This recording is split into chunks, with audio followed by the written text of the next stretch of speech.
Hello everyone, welcome to my YouTube channel AU Physical Adda. I hope आप लोगों की तैयारी बहुत अच्छी चल रही होगी।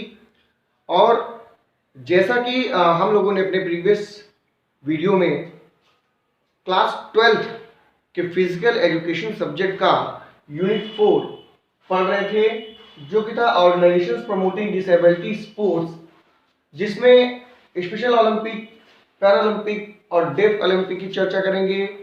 साथ ही साथ दूसरा टॉपिक था हमारा advantages of physical activity for CWSN, और तीसरा टॉपिक जो था हमारा स्ट्रैटेजीज से रिलेटेड था।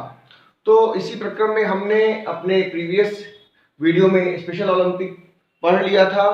अब हम पैरालंपिक पढ़ेंगे, जो कि एग्जामिनेशन पॉइंट ऑफ व्यू से बहुत ही इंपॉर्टेंट है, और साथ ही साथ एक जनरल अवेयरनेस के दृष्टिकोण से और हर एक व्यक्ति के लिए भी ये जानना जरूरी है कि Olympic games, Paralympic games, special Olympic games, deaf Olympic games कैसे होते हैं, क्या इतिहास रहा है, सारी चीज़ें। तो अभी बहुत ही संक्षिप्त में मैं आप लोगों को पैरालंपिक्स गेम्स के बारे में बताऊंगा, और ऑर्गेनाइजेशन वो कौन से हैं जो पैरालंपिक गेम्स को गवर्न करते हैं उसके बारे में भी हम जानेंगे। तो सबसे पहले हम जान लें कि the word Paralympic what it is mean exactly. Means the word Paralympic means the para plus Olympic means para and Olympic. The conjunction of two words, we can say दो words को मिल करके पैरालंपिक बना है। Paralympic, para means parallel, यानी Olympic के parallel चलने वाला जो प्रतियोगिता है उसे हम पैरालंपिक कहते हैं। अब इसमें देखा जाए तो ये खासतौर पे एक major international multi sports events है। मल्टी स्पोर्ट्स यानी कई सारे स्पोर्ट्स को मिलाकर के एक ऐसा कंपटीशन ऑर्गेनाइज किया जाता है जो खास तौर पे स्पेशली डिसेबल्ड लोगों के लिए होता है, और जो लोग फिजिकली और इंटेलेक्चुअली डिसेबल्ड होते हैं वो लोग इसमें पार्टिसिपेट कर सकते हैं। Major international multipurpose sports event जैसे athletics, judo, para badminton etcetera, तो इस तरह के इवेंट्स भी ऑर्गेनाइज किए जाते हैं पैरा एथलीट्स के लिए। तो यहाँ पर हम कहते हैं कि athletes participated who are impaired muscle power. It means there are 10 types of category of disability in which if any athletes come in the ambit of these disability, then he will be eligible to take participate in Paralympic Games। और वो कौन सी 10 categories हैं disability की, जिसमें से सबसे पहले तो हम इम्पेयर्ड मसल पावर की बात करेंगे। इसका एग्जाम्पल जैसे पोस्ट पोलियो सिंड्रोम, स्पाइना बिफाडा और पैराप्लेजिया एक्सेट्रा है। तो इसमें ऐसा व्यक्ति जिसका मसल का पावर खत्म हो चुका है या कम हो चुकी है, उसका मसल में वो पावर नहीं है, तो he will also considered as a disabled person. Second disability is a person who is impaired with passive range of movement like limb deficiency, amputation, leg length difference etc। Means ऐसा व्यक्ति जिसका limbs properly काम नहीं कर रहा है, जिसका हाथ का, पैर का लिम्स प्रॉपरली काम नहीं कर रहा है, या उसका अंग विच्छेद हो चुका है, कोई हाथ या पैर उसके शरीर से अलग हो चुका है, या उसके लेग्स का साइज डिफर करता है, कोई छोटा या कोई बड़ा है, तो he will also consider as a disabled person and he is also able to take participate in Paralympic games. Now thirdly is vision impairment. Vision से रिलेटेड आप समझ के चलिए कि जैसे जो लोग देखने में अक्षम होते हैं, जो लोग ब्लाइंड होते हैं, इस प्रकार की इम्पेयरमेंट को या इस प्रकार की हानि को भी डिसेबिलिटी की कैटेगरी में रखा गया है। साथ ही साथ एक और कैटेगरी है, वो आती है इंटेलेक्चुअल इम्पेयरमेंट। तो जो बौद्धिक रूप से अक्षम है, संज्ञानात्मक तौर पर अक्षम है, ऐसे लोग भी पार्टिसिपेट करने के योग्य होते हैं। देखा जाए तो अभी स्पेशल ओलंपिक जो हम लोग पिछली बार पढ़ा था वो डील करता था इंटेलेक्चुअल इम्पेयरमेंट से। तो इंटेलेक्चुअल इम्पेयरमेंट से जो लोग ग्रसित हैं वो लोग खास तौर पे स्पेशल ओलंपिक्स में पार्टिसिपेट करते हैं, जबकि फिजिकली और विजन ये सारे जो है आपके पैरालंपिक में कवर हो जाते हैं।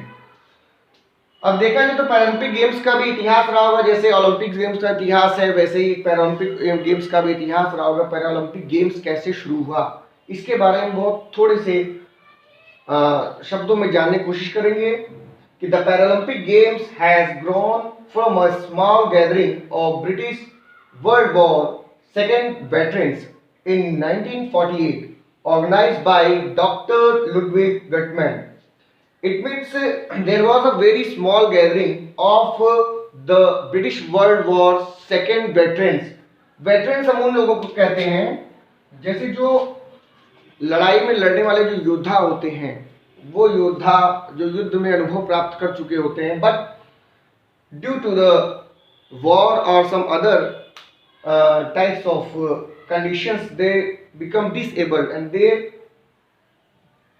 are not able to perform their daily routine in the normal ways, then they also eligible for disability, they also consider as disabled person and they participate in Paralympic games.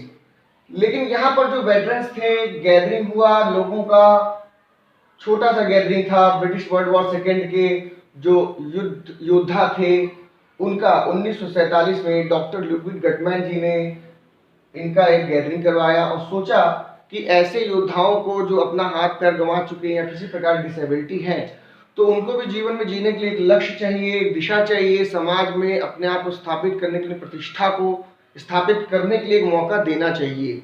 इसी vision के साथ doctor Ludwig Guttmann ने Paralympic games की एक तरह से बुनियाद रखी। अब पैरालंपिक गेम्स को हमारा इंटरनेशनल ओलंपिक कमेटी जो है, जो कि ओलंपिक गेम्स को रिकॉग्नाइज करता है, और यही कमेटी पैरालंपिक गेम्स को, स्पेशल ओलंपिक और डेफ ओलंपिक गेम्स को भी रिकॉग्नाइज करता है। तो वैसे ही इंटरनेशनल ओलंपिक कमेटी रिकॉग्नाइज करता है किसको? पैरालंपिक गेम्स को भी रिकॉग्नाइज करता है। अब जैसा कि Paralympic games parallel to the Olympic है, तो ये पैरालंपिक गेम्स और ओलंपिक गेम्स की ही समानांतर इसको भी आयोजित किया जाता है। In prior athletes with disability compete with normal Olympic athletes. अब क्या पैरालंपिक तो 1948 में हुआ था, लेकिन क्या उससे पहले ऐसे लोगों को जो डिसेबल्ड पर्सन होते थे, क्या उनको किसी भी कंपटीशन में पार्टिसिपेट लेने से रोक दिया जाता था? क्या वो ओलंपिक गेम में पार्टिसिपेट नहीं लेते थे?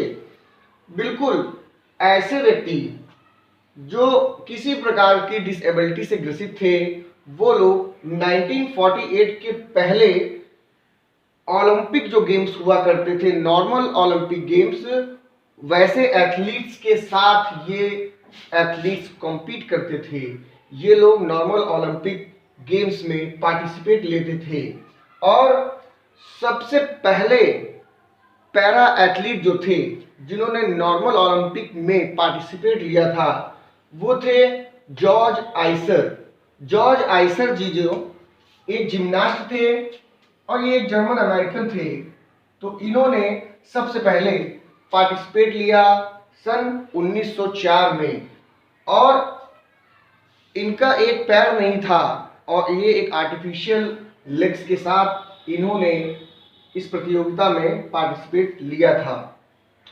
कई सारे ऐसे नाम हैं जिन्होंने अपने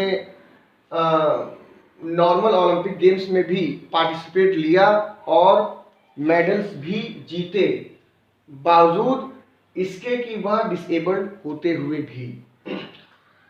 उसके बाद देखा जाए तो जिस प्रकार विंटर ओलंपिक चलता है, summer there are winter and summer Olympic जैसे होता है, ठीक उसी तर्ज पर विंटर और समर पैरा ओलंपिक का भी आयोजन किया जाता है। सब ये सवाल एमसीक्यू के लिए बहुत इंपॉर्टेंट है। ये सारे सवाल कि फर्स्ट समर पैरालंपिक गेम कहाँ पर आयोजित किया गया था? तो सब first summer Paralympic games were organized in Rome in 1960 and first winter Paralympic games were organized in Sweden in 1976। Sweden में हुआ था 1976 में विंटर, और समर में हुआ था 1960 में रोम में। और स्वीडन में एक जगह है ऑर्नेस कॉल्विक, एक जगह है, यहाँ पर इसका आयोजन किया गया था। ये शब्द जो पैरालंपिक शब्द है, इसको ऑफिशियली कब यूज किया गया था, यह भी सवाल अक्सर आ जाता है। तो पैरालंपिक वर्ड्स जो ऑफिशियली यूज किया गया था वह समर पैरालंपिक, जो कि सियोल में ऑर्गेनाइज हुआ था सन 1988 में। यहाँ पर 1988 के समर पैरालंपिक गेम्स में पैरालंपिक वर्ड का ऑफिशियली यूज किया गया था। अब एक बहुत इंपॉर्टेंट डेट आती है इसके संदर्भ में कि in 19 June of 2001 there was an agreement between international Olympic committee and international Paralympic committee that in this agreement both the committees were decided that the Paralympic Games and Olympic Games were organized in the same venue।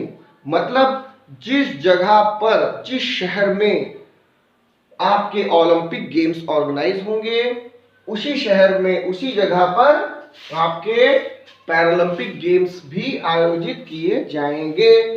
यह निर्णय लिया गया 19 जून 2001 में।